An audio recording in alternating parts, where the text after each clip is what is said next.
Baik, Assalamualaikum warahmatullahi wabarakatuh. Saya Niki Ridho Fistian dengan NIM 24002040. Saya di sini ingin mempresentasikan tugas manajemen digitalisasi sebagai syarat tugas tugas akhir.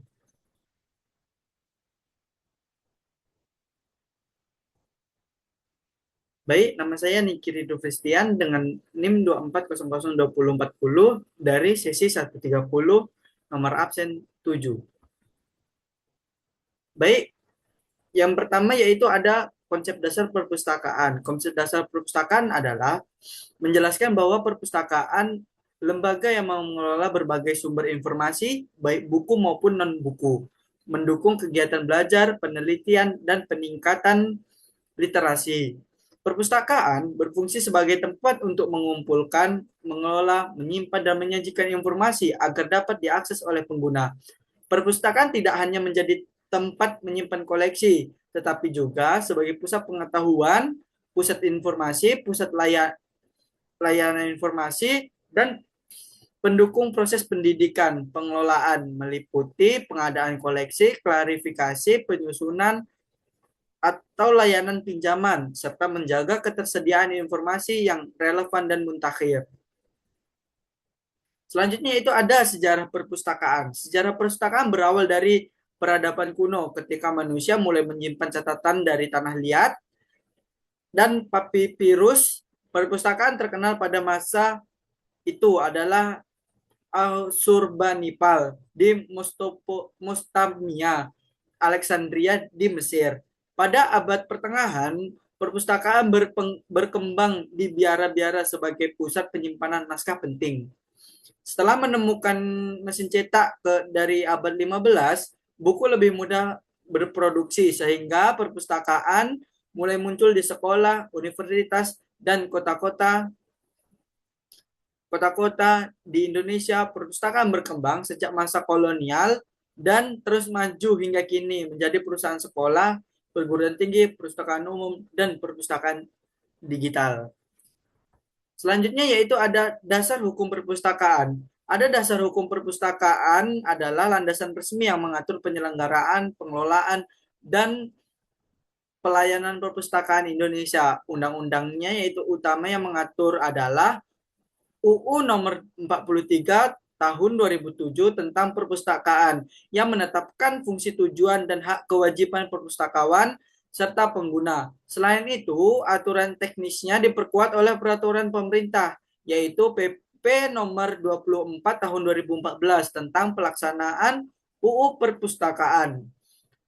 Dasar hukum lain mendukung yaitu UU nomor 20 tahun 2003 tentang Sistem Pendidikan Nasional yang menegaskan bahwa perpustakaan adalah salah satu sumber belajar dalam pendidikan. Ada juga berbagai Permendikbud, Permenpan yang mengatur standar nasional perpustakaan, kompetensi pustakawan, serta pengelolaan koleksi. Selanjutnya yaitu ada perencanaan perpustakaan. Perencanaan perpustakaan adalah proses menetapkan tujuan, kebutuhan, dan langkah-langkah agar kerja perpustakaan berjalan efektif dan berfungsi dengan sesungguhnya. Perencanaan mencakup yaitu seperti analisis kebutuhan pengguna, penentuan jenis layanan, penyediaan koleksi, koleksi sarana prasarana, serta penentuan anggaran. Dalam rencana perpustakaan menetapkan visi misi atau target pengembangan, jumlah jenis koleksi yang harus disediakan, serta strategi pelayanan. Perencanaan juga menentukan kebutuhan tenaga kepustakawan, teknologi, informasi, tata ruang, dan sistem penyimpanan koleksi. Intinya, perencanaan ini dibuat agar kegiatan perpustakaan terarah, efisien, dan mampu memenuhi kebutuhan belajar serta literasi pengguna secara optimal.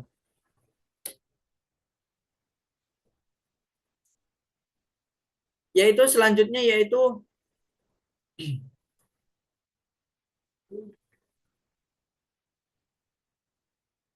selanjutnya pengorganisasian kepemimpinan perpustakaan dan sumber daya manusia atau SDM perpustakaan. Yang pertama ada pengorganisasian perpustakaan.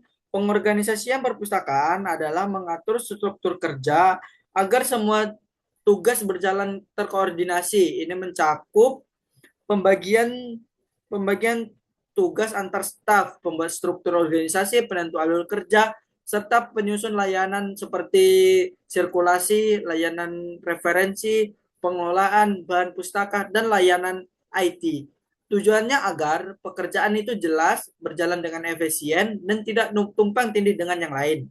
Yang kedua yaitu ada kepemimpinan pustaka. Kepemimpinan pustakaan berperan mengarahkan seluruh kegiatan sesuai dengan visi dan misi layanannya. Pemimpin pustaka harus mampu mengambil keputusan, memberi motivasi untuk mengembangkan inovasi, serta menciptakan lingkungan kerja yang sangat kondusif.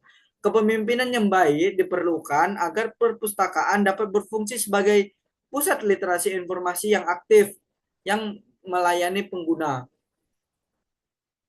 Yang ketiga adalah sumber daya manusia atau staf perpustakaannya itu sendiri.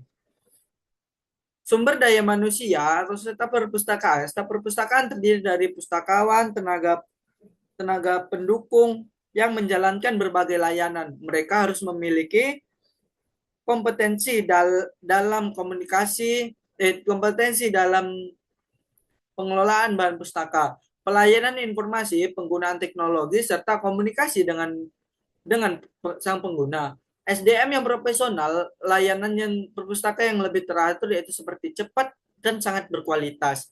Intinya adalah perpustakaan dapat berjalan dengan baik jika pengelolaan organisasinya yang terstruktur, kepemimpinannya yang mampu mengarahkan, dan SDM yang kompeten. Ketiganya saling berkaitan untuk memastikan layanan perpustakaan efektif, teratur, dan mampu menjalani kebutuhan pengguna. Yang selanjutnya yaitu ada koleksi perpustakaan. Koleksi perpustakaan semua semua bahan informasi yang dihimpun, diolah, dan disediakan untuk mendukung kebutuhan belajar, penelitian, dan literasi pengguna. Koleksi tidak hanya berupa buku, tetapi bahan non-buku dan digital.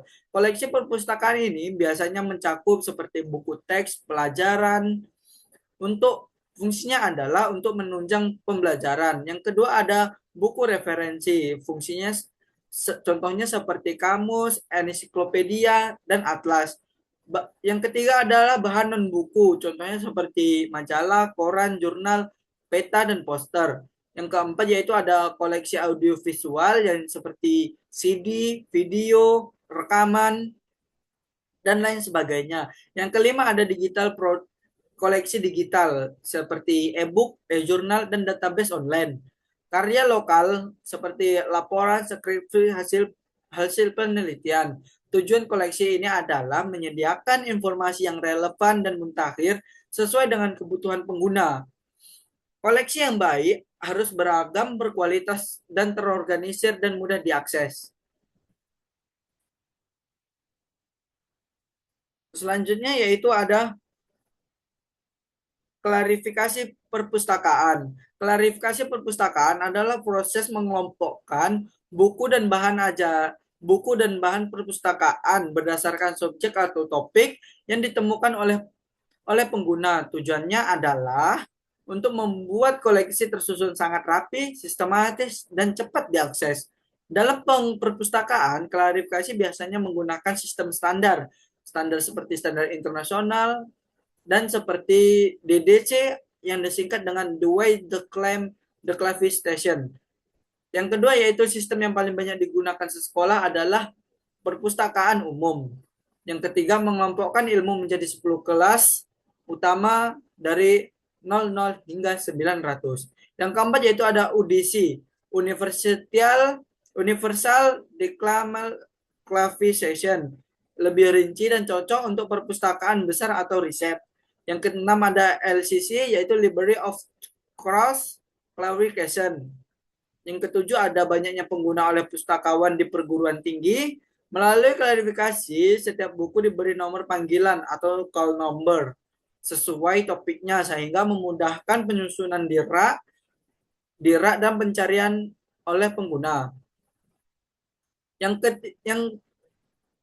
keenam ada katalogisasi perpustakaan. Katalogisasi perpustakaan adalah proses mencatat dan menggambarkan informasi biografi dari pustaka agar dapat diidentifikasi dan dicari dan ditemukan dengan mudah oleh pengguna. Hal katalog ini muncul dalam katalog perpustakaan seperti OPAX atau katalog mencakup deskripsi bibliografi, meliputi judul, pengarang, tahun terbit, tempat terbit, penerbitan, jumlah halaman, ukuran, edisi, dan ISBN. Yang ketiga adalah tajuk subjek. Yang keempat menentukan topik utama untuk buku sesuai dengan kebutuhan pencarian berdasarkan subjek.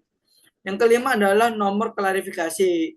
Pemberian nomor ini sesuai dengan sistem klarifikasi, misalnya DDC, untuk menentukan posisi buku di rak. Yang ketujuh yaitu nomor panggil atau call number. Yang ke-8 adalah kode kelengkapan yang ditempelkan di punggung buku agar mudah ditemukan. Tujuan katalog ini adalah membuat koleksi tersusun rapi dan memudahkan pengguna mencari buku berdasarkan judul, pengarang, subjek, dan nomor klasifikasi. Selanjutnya adalah pelayanan pustakaan. Pelayanan pustakaan adalah segala bentuk layanan yang disediakan membantu pengguna informasi untuk memanfaatkan koleksi. Pelayanannya yang harus cukup cepat, ramah, akurat, dan dapat mudah diakses.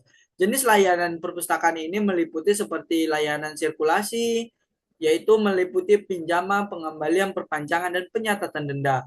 Yang kedua adalah layanan referensi, memberikan bantuan mencari informasi khusus melalui kamus, ensiklopedia, atlas atas sumber referensi lainnya.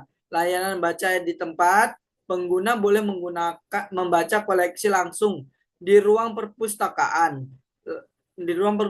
Layanan bahan digital yaitu seperti e-book, e-journal, repository, atau database online. Yang kelima adalah layanan informasi, konsultasi Konsultasi membantu anggaran menemukan sumber sesuai dengan kebutuhannya. Layanan literasi mengajarkan cara memilih dan menggunakan informasi secara benar. Intinya, pelayanan perpustakaan memastikan pengguna dapat informasi yang dengan mudah, cepat, dan nyaman. Selanjutnya yaitu ada peralatan dan bahan-bahan pustaka. Peralatan bahan pustaka sarana digunakan untuk mendukung kegiatan pengelolaan dan pelayanan perpustakaan. Keduanya sangat penting, perpustakaan dapat berfungsi dengan baik. Yang pertama ada peralatan perpustakaan. Peralatan perpustakaan adalah alat fisik yang membantu pengelolaan dan layanan koleksi seperti rak buku, meja, kursi, lemari katalog, label tools, perangkat komputer atau printer, scanner barcode, box penyimpanan atau mat arsip angkatan multimedia atau seperti LCD, speaker untuk layanan digital. Yang kedua ada bahan-bahan pustaka, yaitu sumbernya dikumpulkan di perpustakaan seperti buku, teks, referensi, fiksi, non-fiksi, majalah, koran, jurnal, dan laporan penelitian. Karya ilmiah lokal seperti skripsi, makalah, bahan non-buku seperti peta, poster, brosur. Yang kelima adalah bahan audiovisual yaitu seperti CD, video rekaman, koleksi digital seperti e-book, e-journal, repository. Intinya, peralatan ini membantu pengelolaan teknis, sementara bahan pustaka adalah sumber informasi yang disediakan untuk pengguna.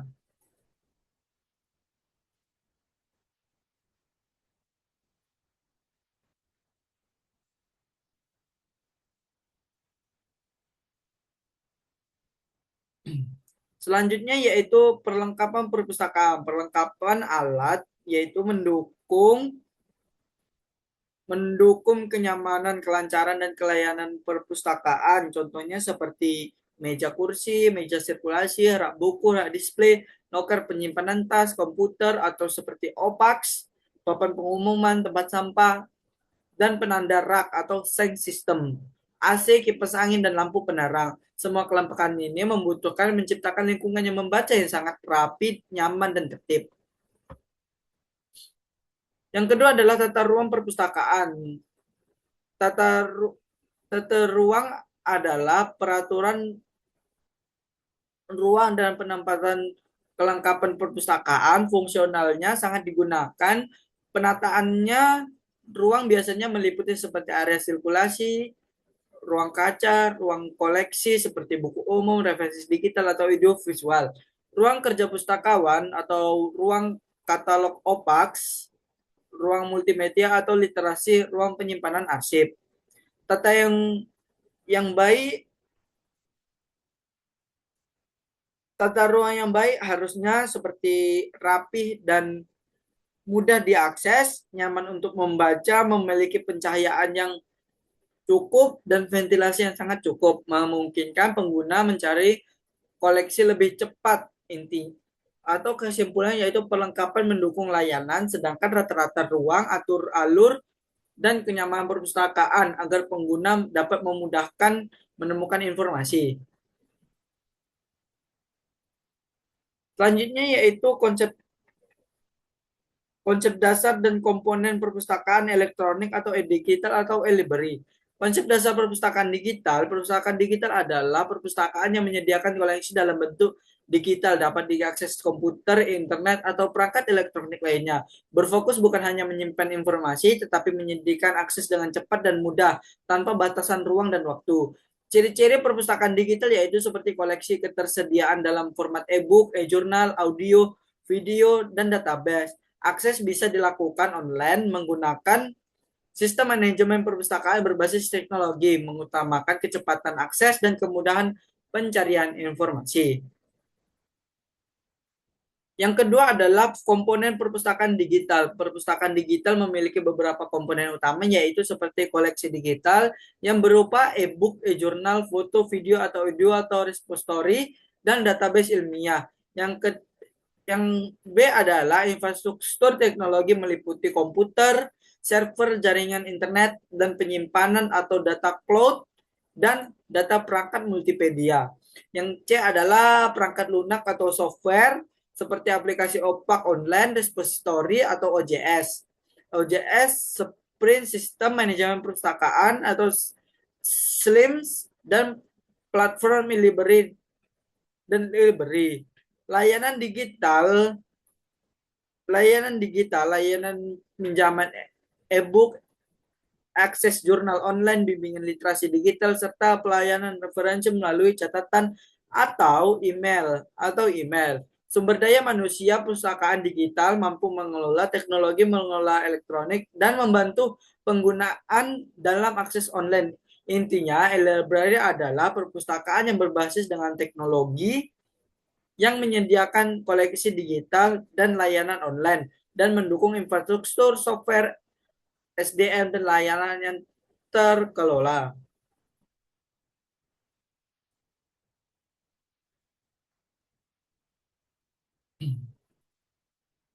Selanjutnya yaitu ada program gerakan literasi sekolah atau LGS atau INTI. Penggerakan gerakan literasi sekolah LGS adalah program nasional untuk meningkatkan kemampuan literasi siswa, membaca, menulis, dan penggunaan informasi dengan secara bijak di lingkungan sekolah. Seperti fungsinya adalah meningkatkan minat baca siswa, menumbuhkan budaya literasi sekolah, dan membiasakan siswa berpikiran kritis dan kreatif dan komunikatif, mendukung proses belajar aktif yang lebih aktif. Dua komponen utama program LGS yaitu pembiasaan, kegiatan rutin seperti membaca pendek seperti 10 menit dan 5 menit sebelum mengajar. Yang ketiga pengembangan, yang keempat yaitu ada siswa diajak membuat resensi atau menulis jurnal, berdiskusikan buku atau pojok baca dan lain-lain.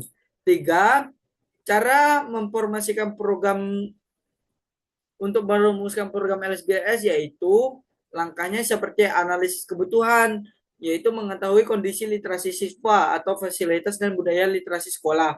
Yang kedua adalah menentukan tujuan. Tujuannya harus jelas, terukur, dan terrealistis.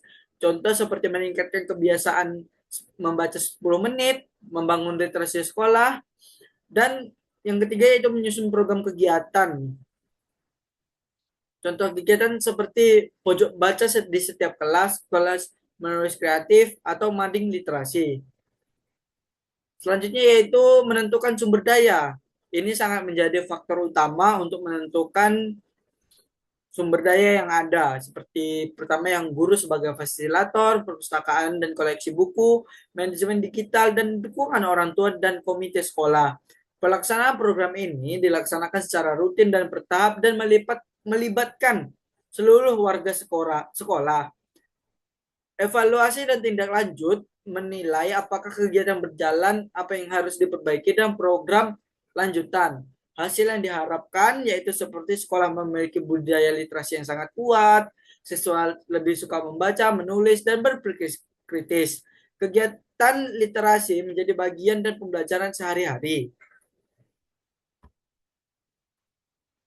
Selanjutnya yaitu pinjaman mutu perpustakaan sekolah. Pinjaman mutu perpustakaan adalah proses memastikan bahwa layanan koleksi dan pengelolaan perpustakaan berjalan sesuai dengan standar nasional agar perpustakaan itu benar-benar mendukung pembelajaran di sekolah. Tujuannya yaitu seperti menjamin layanan perpustakaan yang berkualitas, memastikan koleksi sesuai dengan kebutuhan kurikulum, menjadikan perpustakaan tempat belajar yang efektif.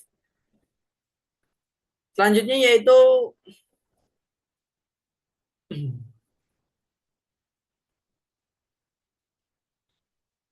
ada pinjaman mutu perpustakaan sekolah. Seperti komponen utamanya yaitu adalah standar koleksi. Buku harus sesuai dengan kurikulum, cukup jumlahnya, dan muntakhir. Standar layanan, layanan sirkulasi, referensi membaca, dan bimbingan pengguna. Standar pengelolaan yaitu seperti administrasi, inventarisasi, pelaporan, dan SOP yang jelas. Standar SDM pustakawan, guru yang kompeten dalam manajemen perpustakaan. Sarana dan prasarana, ruang baca, rak komputer, OPAX dan fasilitas T, evaluasi dan pengembangan, penilaian rutin, perbaikan, dan pengembangan program literasi. Pinjaman mutu sekolah perpustakaan yaitu cara merumuskan program GLS yaitu menilai kebutuhan sekolah, menerapkan tujuan, dan menyusun kegiatan seperti pojok baca yang saya jelaskan pertama tadi.